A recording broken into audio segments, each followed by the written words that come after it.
Hello students and welcome back to our YouTube channel Vidyam. मैं हूं Anshita Jindal, a graduate from SRCC. आज है day number 6। आज हम करेंगे बिजनेस स्टडीज के थर्ड चैप्टर का one shot lecture. So public private and global enterprise हमारा चैप्टर है। छोटा चैप्टर है कंपैरेटिवली, अगर चैप्टर 2 किया है तो उसके सामने तो बहुत छोटा लगेगा। ठीक है, तो इसमें हम पब्लिक कंपनीज के बारे में, गवर्नमेंट कैसे बिजनेस करती है उसके बारे में हम इस चैप्टर में कवर करेंगे। एंड वन शॉट लेक्चर रहेगा तो एक ही लेक्चर में पूरा चैप्टर डिटेल में खत्म हो जाएगा। ठीक है, नोट्स चाहिए तो हमें टेलीग्राम चैनल पे जरूर जाके फॉलो करना एंड इंस्टाग्राम पे जरूर फॉलो करना। बहुत अच्छा कंटेंट डेली बेसिस पर हम डालते हैं। शुरू करते हैं हमारे आज के वन शॉट मैराथन को।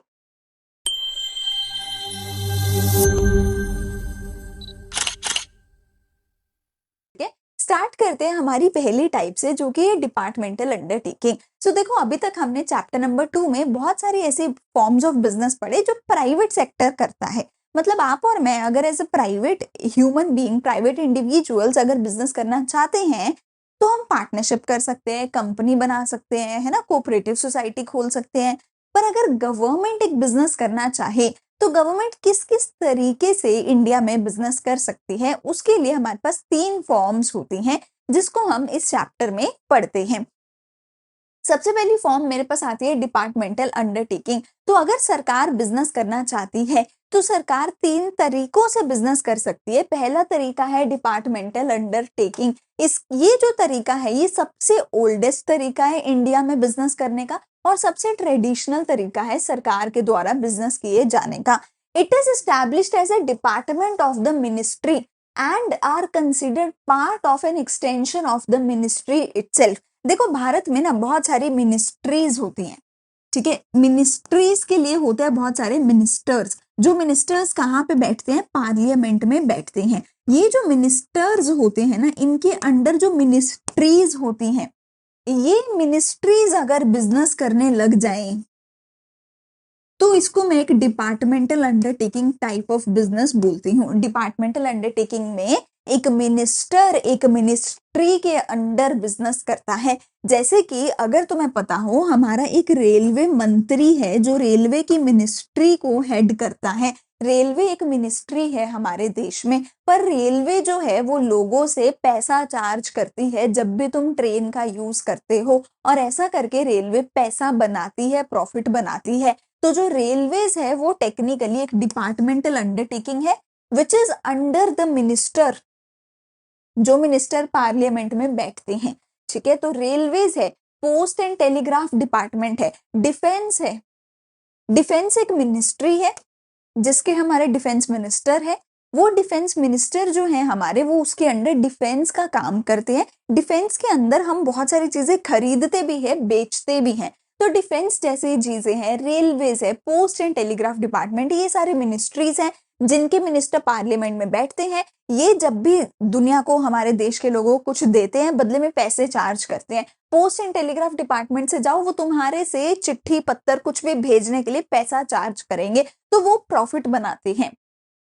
पर क्योंकि इनके जो हेड है वो पार्लियामेंट में बैठते हैं, मिनिस्टर, तो ये भी डायरेक्टली पार्लियामेंट को आंसरेबल होती है।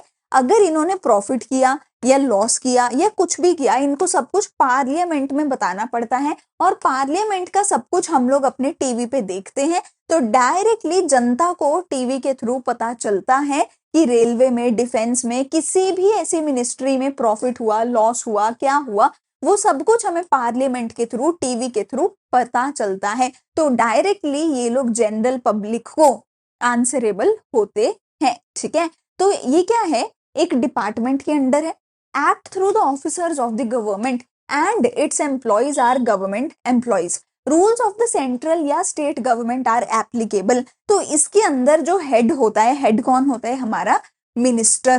पर मिनिस्टर के अंदर बहुत सारे और भी तो एम्प्लॉइज होंगे ना, ये तो हेड हो गया। ये जो बाकी के सारे एम्प्लॉइज होते हैं, ये कौन होते हैं? जो भी अपने यूपीएससी क्लियर करके आईएएस ऑफिसर्स वगैरह होते हैं, वो सारे यहाँ पे एम्प्लॉइज होते हैं। इसके अलावा अगर कोई भी छोटा या बड़ा एम्प्लॉय है, उन सबको सीधा सीधा गवर्नमेंट एम्प्लॉय की दर्जा मिलता है, गवर्नमेंट एम्प्लॉय की पदवी मिलती है। और गवर्नमेंट एम्प्लॉय को जो कोई सैलरी, जो कोई पेंशन, जो कोई घर, गाड़ी, बंगला, जो कुछ मिलता है वो इनको भी मिलता है। ये सही मायने में खुद को एक सरकारी एम्प्लॉय बोल सकते हैं। इनके ऊपर वही रूल लागू होते हैं जो सरकार के ऊपर लागू होते हैं, क्योंकि ये सरकार ही तो है, ये सरकार ही तो है, तो इनके ऊपर वही रूल लागू होते हैं जो सरकार के ऊपर होते हैं। ठीक हो गई बात? ठीक है, तो फीचर्स इसके क्या क्या है? इसको सरकार की ट्रेजरी में से फंडिंग मिलती है। देखो सरकार का ना एक बड़ा सा डब्बा है जिसके अंदर सरकार की सारी इनकम आती है, फिर चाहे वो टैक्स से आई है, चाहे वो किसी भी फीस से आई है, चाहे वो आपके चालान का पैसा आया है, ठीक है, चाहे वो आपकी रेलवे की टिकट का पैसा आया है, और अगर सरकार ने कोई भी खर्चा किया है तो वो इसी डब्बे से निकाल के करती है। इस डब्बे को बोला जाता है सरकार की ट्रेजरी। इस डब्बे को बोला जाता है सरकार की ट्रेजरी। स्टेट गवर्नमेंट्स का भी अपना खुद का होता है और सेंट्रल गवर्नमेंट का भी अपना खुद का ट्रेजरी होता है। इसी ट्रेजरी के बेसिस पे जो हम बजट पास करते हैं ना, हर साल फरवरी में जो बजट आता है, वो बजट इसी के बेसिस पे होता है कि इसके अंदर इतना पैसा पड़ा है, पिछले साल हमने इसमें से निकाल के इतना खर्च किया था, इस साल इतना पैसा आएगा इसके अंदर, इस साल इसमें से इतना खर्चा किया जाएगा। तो इसका डिपार्टमेंटल अंडरटेकिंग, क्योंकि एक तरीके से सरकार ही है, तो सरकार की जो ट्रेजरी है वहीं से सारा पैसा आता है डिपार्टमेंटल अंडरटेकिंग्स को चलाने के लिए। अगर इसका पैसा चलाने के लिए यहाँ से आता है तो जो इसका प्रॉफिट होगा वो कहाँ जाएगा? वो भी यहीं जाता है, गवर्नमेंट की ट्रेजरी में ही जाता है। इसके ऊपर वो सारे रूल्स लागू होते हैं जो सरकार के ऊपर लागू होते हैं। सरकार के accounting and audit control departmental undertaking के ऊपर भी लागू होते हैं। इसके जो एम्प्लॉइज होते हैं वो सरकारी सर्वेंट, सरकारी एम्प्लॉइज, सरकारी नौकर होते हैं।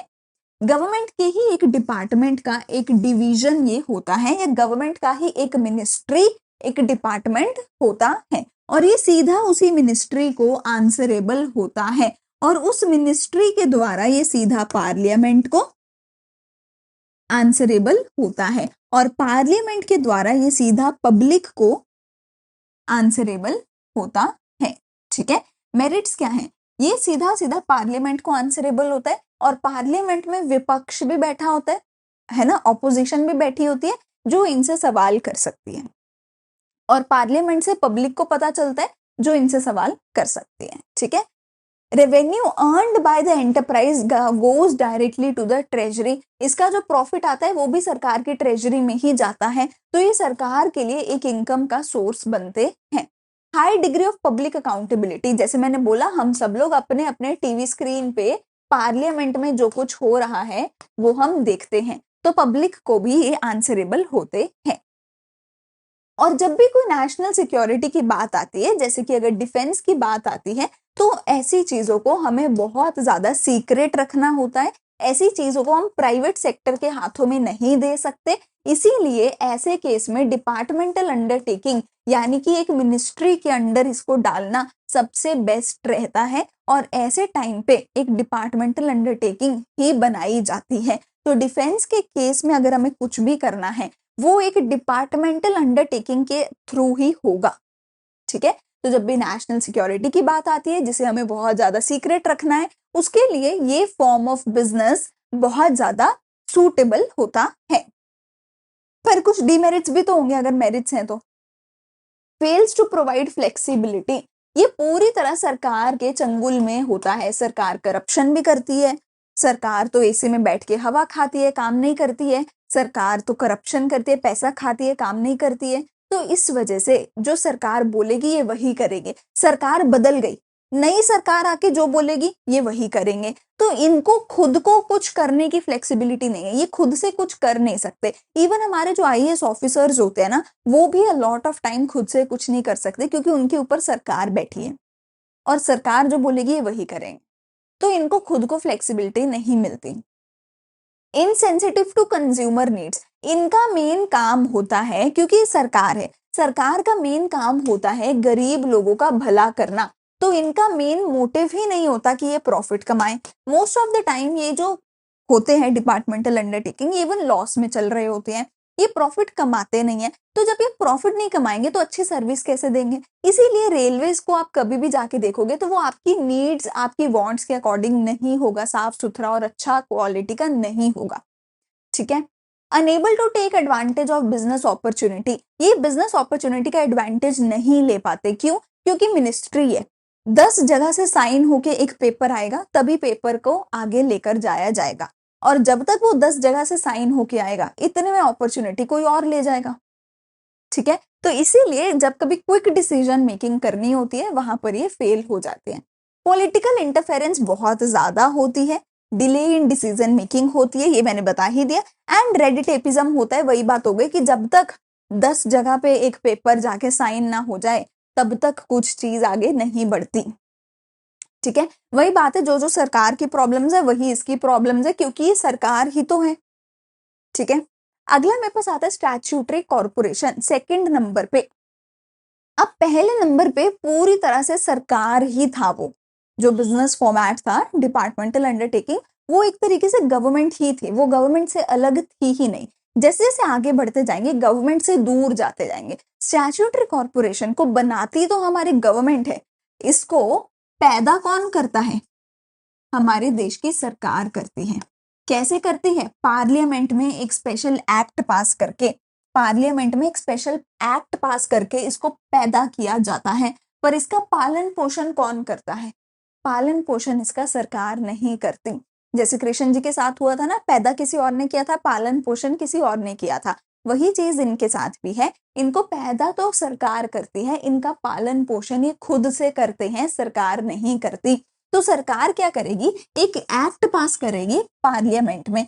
ये जो एक्ट पास करेगी, इस एक्ट के अंदर ये सब कुछ लिख के दे देगी। इस एक्ट का इसने नाम रख दिया है जी एसबीआई एक्ट, फॉर एग्जाम्पल, कि इस एक्ट के थ्रू एसबीआई का जन्म हुआ है, स्टेट बैंक ऑफ इंडिया का जन्म हुआ है।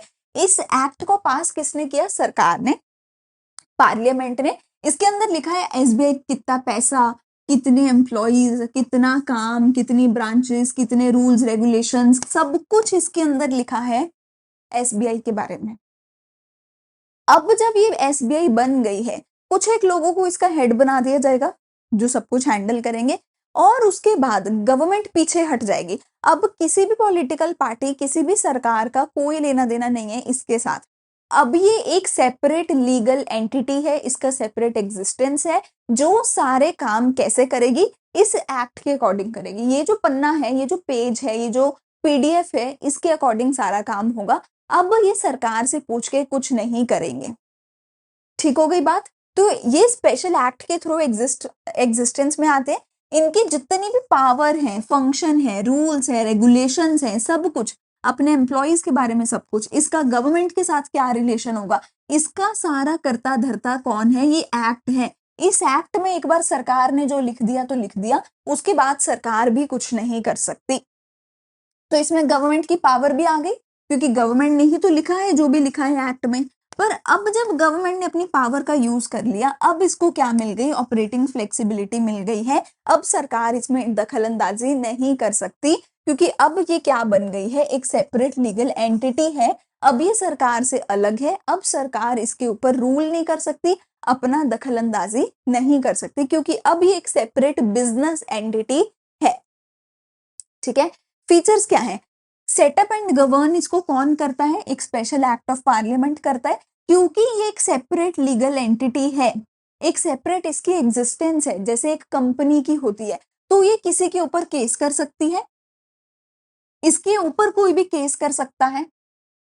ये किसी के साथ भी अपने खुद के नाम पे कॉन्ट्रैक्ट कर सकती है, अपने खुद के नाम पे प्रॉपर्टी खरीद सकती है, अपने खुद के नाम पे दुनिया भर का कोई भी लीगल पेपर स्टैंप लगा के साइन कर सकती है, और कॉन्ट्रैक्ट हर कोई ये कर सकती है, क्योंकि ये क्या है? सेपरेट लीगल एंटिटी है, इंडिपेंडेंटली फाइनेंस्ड है, ये अपना पैसा खुद से इकट्ठा करेगी, इसका सरकार की ट्रेजरी से कोई भी लेना देना नहीं है। ना तो सरकार को ये पैसा देगी, ना सरकार इसको पैसा देगी। ये अपना फाइनेंस, अपने फंड्स किसी से उधार पे ले, किसी को अपने शेयर्स बेचे, ये जो मर्जी करे, सरकार से इसका कोई लेना देना नहीं है। इसके जो एम्प्लॉइज हैं वो सरकारी एम्प्लॉइज नहीं कहलाते। तो इसीलिए जितने भी एसबीआई के एम्प्लॉइज होते हैं वो सरकारी एम्प्लॉइज नहीं कहलाते, क्योंकि एसबीआई एक स्टैट्यूटरी कॉर्पोरेशन है, एलआईसी एक स्टैट्यूटरी कॉर्पोरेशन है,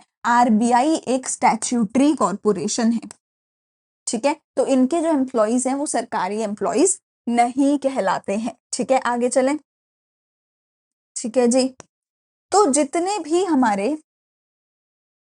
भी मेरे जो हैं स्टैट्यूटरी कॉर्पोरेशंस हैं, उनके जो एम्प्लॉइज हैं वो सिविल सर्वेंट, सरकारी एम्प्लॉइज नहीं कहलाते। इनके एम्प्लॉइज को क्या सैलरी मिलेगी, इनके एम्प्लॉइज को क्या रूल्स रेगुलेशंस फॉलो करने पड़ेंगे, क्या पेंशन इनको मिलेगी, वो सरकार नहीं डिसाइड करेगी। वो उस एक्ट में एक बार लिख देगी सरकार, और उस एक्ट के अकॉर्डिंग ही वो चलेगा।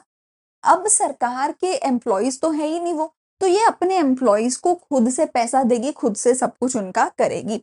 इसके खुद के रूल्स रेगुलेशंस होते हैं जो इसके एक्ट में लिखे होते हैं। इसके ऊपर वो रूल्स रेगुलेशंस लागू नहीं होते जो सरकार के मिनिस्ट्रीज के ऊपर होते हैं।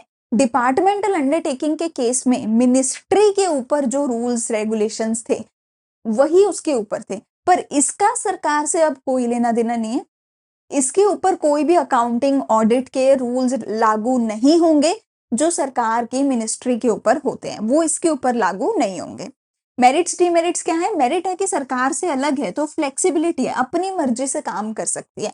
सरकार के बजट में इसके फंड्स एलोकेट नहीं करे जाते, तो ये अपने फंड्स अपनी मर्जी से हैंडल कर सकती है, बिल्कुल ऑटोनॉमस है। ऑटोनॉमस मतलब अपनी मर्जी से जो चाहे वो कर सकती है। तो सरकार की पावर भी है इसमें, क्योंकि शुरू तो सरकार ने ही किया है ना। पर सरकार के इस पावर के साथ साथ प्राइवेट एंटरप्राइजेस की तरह ही फ्रीडम भी है, ये जो चाहे वो कर सकते हैं। पर नेगेटिव क्या है? जो भी इसकी ऑपरेशनल फ्लेक्सिबिलिटी है वो सिर्फ ऑन पेपर है। ये हो गया, एकदम से वक्त बदल दिए, जज्बात बदल दिए, सब बदल दिया। अब तुम खुद सोचो यार, क्या तुम्हें लगता है कि सरकार ने एक एक्ट पास कर दिया, हेड्स तो उसके जो टॉप मैनेजमेंट होगी वो तो सरकार ही चुनेगी ना, और सरकार उसको ही चुनेगी जो सरकार का फेवरेबल बंदा होगा। तो टेक्निकली इसके टॉप लेवल पे, इसके बोर्ड लेवल पे वही लोग बैठे होते हैं जिनको सरकार चूज करती है। अगर इनके बोर्ड पे वो लोग हुए जो सरकार के अगेंस्ट हुए, उनको सरकार निकाल देती है। तो सरकार के अकॉर्डिंग ही ये चलते हैं, और इसीलिए गवर्नमेंट का पूरा इसके अंदर इंटरफेरेंस भी होता है, पूरा करप्शन भी होता है। ऑन ग्राउंड एक्चुअल लेवल पे ये सब होता है, रियलिटी में ये सब कुछ करप्शन भी होता है, सरकार का इंटरफेरेंस भी होता है। पर ऑन पेपर ऐसा नहीं है। ऑन पेपर तुम्हें लिखना पड़ेगा कि हाँ भैया ऐसा कुछ नहीं होता, पर रियलिटी इससे अलग होती है। तुम्हें भी पता है, जहां पे सरकार की बात आ गई वहां पे सरकार करप्शन भी करेगी, वहां पे सरकार दखलंदाजी भी करेगी, और वही करेगी जो सरकार को करना है। अगली चीज मेरे पास आती है गवर्नमेंट कंपनी। अब मैंने क्या बोला था, जैसे जैसे आगे बढ़ते जाओगे सरकार से अलग होते जाएंगे।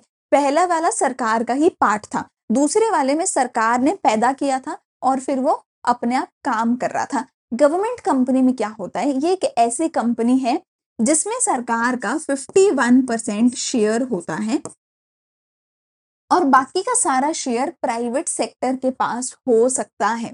बाकी का सारा शेयर प्राइवेट सेक्टर के पास हो सकता है। चैप्टर 2 में कंपनी के बारे में पढ़ा है, ये वही सेम कंपनी है।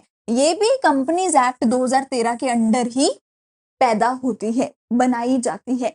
कंपनी के ऊपर जो कुछ लागू होता है वही इसके अंदर लागू होता है, सेम कॉपी पेस्ट। चैप्टर 2 में जो कंपनी के बारे में पढ़ा कि सेपरेट लीगल एंटिटी है, होती है, उसका वो एक आर्टिफिशियल पर्सन थी, ये भी एक आर्टिफिशियल पर्सन होती है। उसका खुद का एक स्टैंप होता है, इसकी भी खुद की एक स्टैंप होती है।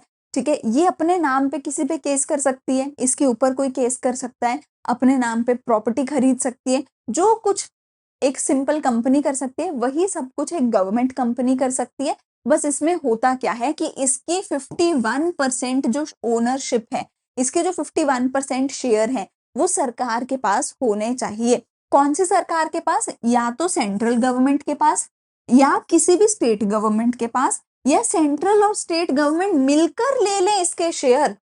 या तो सेंट्रल या तो स्टेट या दोनों मिलकर 51% शेयर ओन करना चाहिए किसी कंपनी में, तो उसको सरकारी कंपनी बोला जाएगा। अगर किसी सरकारी कंपनी की कोई सब्सिडरी है, उसको भी एक सरकारी कंपनी बोला जाएगा। अगर सरकारी कंपनी की कोई सब्सिडरी है उसको भी सरकारी कंपनी ही बोला जाएगा। अब इसके अंदर 51% शेयर्स तो होते हैं सरकार के। सरकार तो भैया बदलती रहती है, आज इसकी है कल किसी और की है। ऐसे तो अगर मोदी जी के नाम पे शेयर कर दिए जाएं या किसी एक छोटे मोटे मिनिस्टर के नाम पे शेयर कर दिए जाएं, वो तो भैया 51% शेयर लेके भाग जाएगा। ऐसे नहीं होता। जो शेयर खरीदे जाते हैं वो किसके नाम पे खरीदे जाते हैं? प्रेसिडेंट ऑफ इंडिया के नाम पे शेयर्स खरीदे जाते हैं। शेयर्स जो खरीदे जाते हैं वो प्रेसिडेंट ऑफ इंडिया के नाम पे खरीदे जाते हैं। मेरिट्स क्या है? ये इंडियन कंपनीज एक्ट के अंडर ये बनाई जाती है। इसकी एक सेपरेट लीगल एंटिटी होती है, सरकार से बिल्कुल अलग होती है। ये पूरी तरीके से ऑटोनॉमस है, इसके अंदर सरकार की कोई दखल अंदाजी नहीं है। क्यों? क्योंकि तो इंडियन कंपनीज एक्ट के अकॉर्डिंग काम कर रही है। ना तो इसके एम्प्लॉय सरकारी एम्प्लॉयज होते हैं, ना ही ये पार्लियामेंट को आंसरेबल होती है, ना ही इसका ट्रेजरी के साथ कोई लेना देना है, सरकारी ट्रेजरी के साथ, ना ही इसका किसी मिनिस्ट्री के साथ कोई लेना देना है। इसके अंदर तो बस सरकार के शेयर्स हैं। सरकार ने शेयर कैसे खरीदे? सरकार ने पैसा डाला, पैसा तो होता ही है सरकार के पास, है ना? तो सरकार ने अपना पैसा डाला और कंपनी के शेयर खरीद लिए, बस सरकार का इतना सा रोल है। ठीक है, ये सारी गुड्स एंड सर्विसेज एक रीजनेबल प्राइस पे देती है, क्योंकि सरकार का तो काम ही यही है कि सरकार रीजनेबल प्राइस पे दे सब कुछ गरीबों को। तो ये सारी goods and services reasonable price पे लोगों को देती है। पर डीमेरिट क्या होंगे कि भैया ये ऑन पेपर ही होता है कि सरकार का कोई रोल नहीं है, रोल नहीं है। एक्चुअल में करप्शन भी होती है, सरकार की इंटरफेरेंस भी होती है। ऑन पेपर ही है सारी फ्लेक्सिबिलिटी, एक्चुअल में अगर सरकार ने 51% ले रखा है, मतलब मेजॉरिटी शेयर तो गवर्नमेंट के पास है, तो जो गवर्नमेंट बोलती है एक्चुअल में वही होता है। और गवर्नमेंट के बेटा घोटालों के अलावा और कुछ नहीं होता, गवर्नमेंट तो घोटाले ही करती है। ठीक है ना? तो गवर्नमेंट के एडवाइजर यहाँ पर भी टॉप लेवल पे होता है और गवर्नमेंट ही इसका भी सारा कुछ करती है। ये तो हो गए मेरे तीनों types. Departmental undertaking totally government का एक पार्ट, ट्रेजरी में पैसा जाता है, ट्रेजरी से पैसा आता है, पार्लियामेंट को आंसरेबल होता है, गवर्नमेंट के ही रूल्स रेगुलेशंस उस पर लागू होते हैं। स्टैट्यूटरी कॉर्पोरेशन बनाया तो सरकार ने है, एक स्पेशल एक्ट ऑफ पार्लियामेंट के थ्रू, पर चलती अपने आप है। और government company Indian companies act के अंडर, द कंपनीज एक्ट के अंडर चलाई जाती है, जिसके अंदर सरकार का सिर्फ एक 51% का मेजॉरिटी शेयर होना कंपल्सरी होता है। ये हो गई तीनों type of public sector enterprise. अब पढ़ेंगे ग्लोबल एंटरप्राइज के बारे में। ठीक है, ग्लोबल एंटरप्राइज क्या होते हैं? कोई भी ऐसी कंपनी जिसका एक देश से ज्यादा 3, 4, 5, 6 देशों में जिसका काम होता है उसको एमएनसी बोला जाता है। एक कंपनी शुरू इंडिया में हुई थी, पर आज वो अपना सामान दुबई में भी बेच रही है, किसी दूसरे देश में बेच रही है, आज उसकी ब्रांचेस किसी दूसरे देश में। तो ऐसी सारी कंपनीज को एक ग्लोबल एंटरप्राइज या फिर एक मल्टीनेशनल कंपनी बोला जाता है, जो अपने ऑपरेशन एक से ज्यादा देशों में करती है। इनका हेडक्वार्टर जिसमें होता है उसको बोला जाता है होम कंट्री। ये जहां पे शुरू हुई, जहां पे इनका हेडक्वार्टर है, उसको बोला जाएगा होम कंट्री। जैसे रिलायंस की होम कंट्री है इंडिया, गूगल की, एप्पल की होम कंट्री है यूएसए। पर ये जिन जिन कंट्रीज में अपनी ब्रांचेस बनाएंगे उन कंट्रीज को क्या बोला जाएगा? Host country. तो जहां पे शुरू हुए वो है घर हमारा, और जहां पे हमने फैलाया है अपना बिजनेस वो सारे क्या है? होस्ट। वो हमें होस्ट कर रहे हैं। बहुत बड़े होते हैं साइज में, तभी तो देश से बाहर निकल के किसी और देश में जा रहे हैं, बहुत सारे प्रोडक्ट बेच रहे होते हैं। कभी कोई एक सिंगल प्रोडक्ट के बेसिस पर नहीं तुम जा सकते हो, तुम्हें बहुत बढ़िया बढ़िया बहुत सारे तुम प्रोडक्ट बेचो। एडवांस्ड टेक्नोलॉजी होती है बहुत ज्यादा, मार्केटिंग बहुत अच्छी होती है, ऑपरेशन के नेटवर्क पूरी दुनिया भर में इनके होते हैं। एग्जाम्पल क्या है? Coca Cola, Amazon, Hyundai, Nike, Samsung, Apple.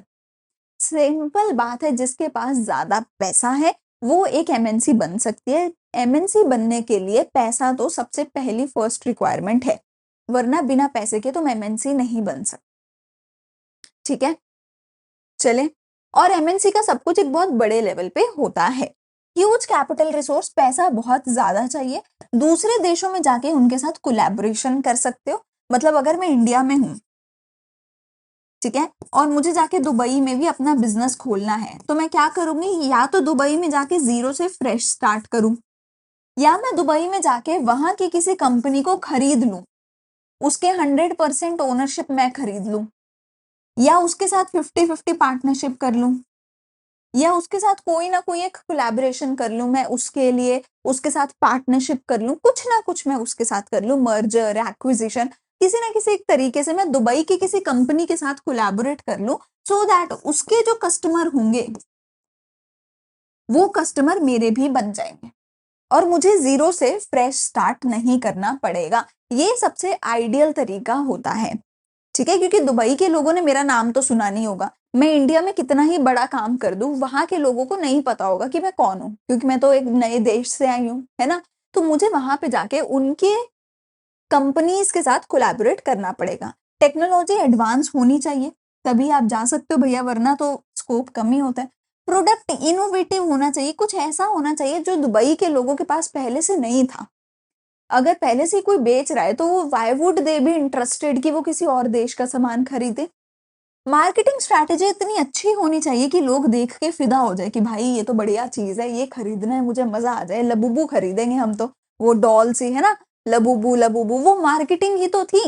Actual में उस डॉल में था कुछ नहीं, दैट वाज जस्ट मार्केटिंग, और कुछ नहीं था। और अगर तुमने वो डॉल खरीदी है तो तुम उनकी मार्केटिंग को खरीद रहे हो, उस डॉल को नहीं खरीद रहे हो, है ना। एक्सपेंशन ऑफ मार्केट टेरिटरी, तुम अपनी मार्केट टेरिटरी को बढ़ा रहे हो।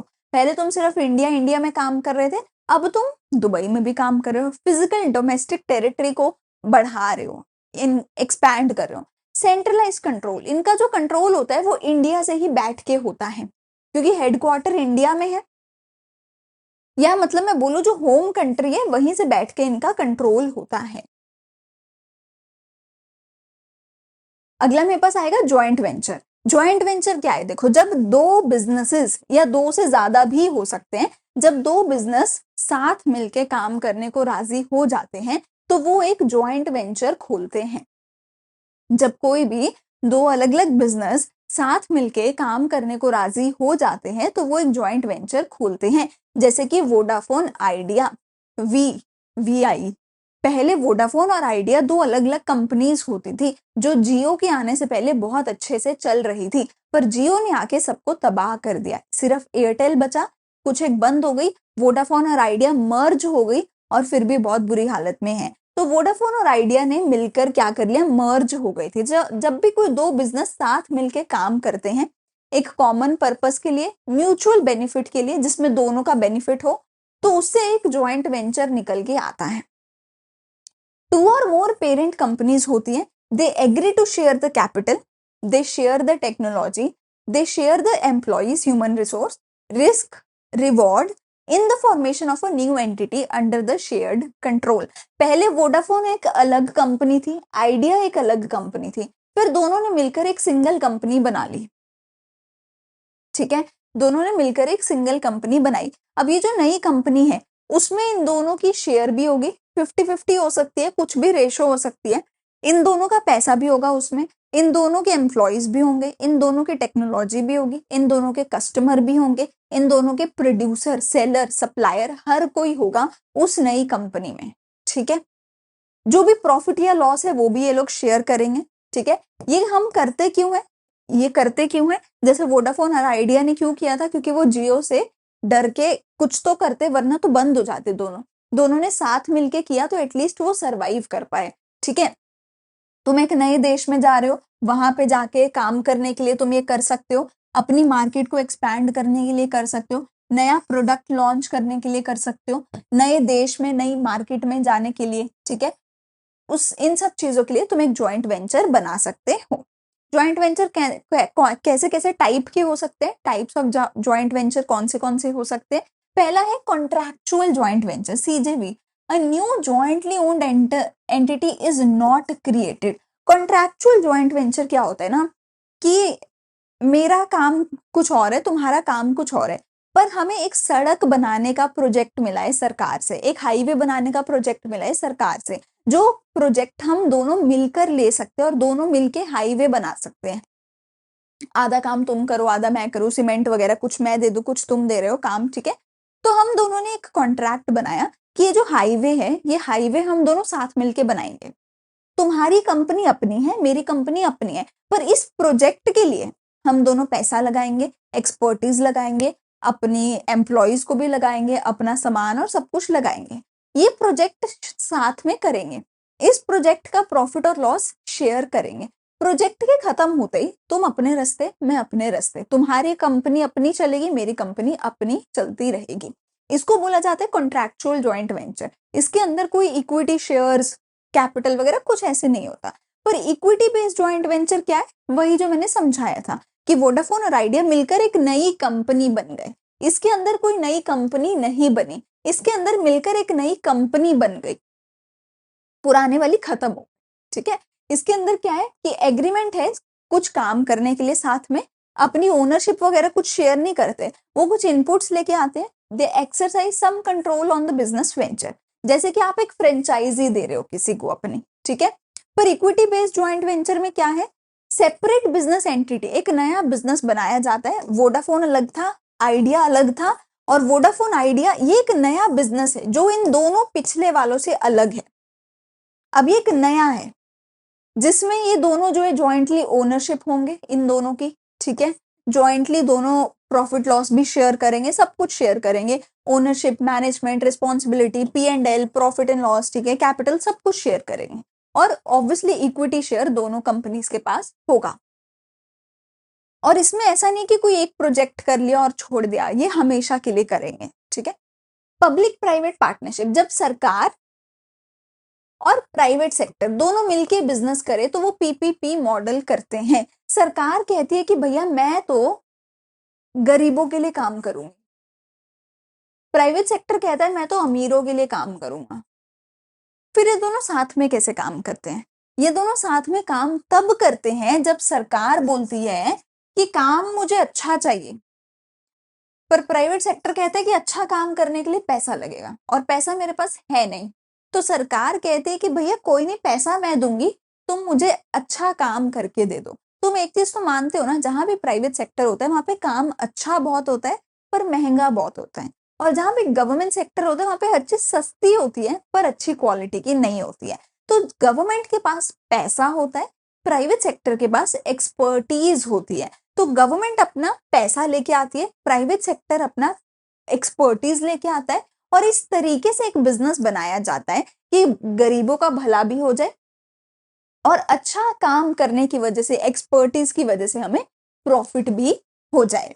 ठीक है, तो जब पब्लिक और प्राइवेट सेक्टर साथ मिलके काम करते हैं, ठीक है, इंफ्रास्ट्रक्चर वगैरह के लिए यूजुअली ये काम किया जाता है, क्योंकि इंफ्रास्ट्रक्चर आप खराब नहीं बना सकते और बिना पैसे के भी नहीं बना सकते।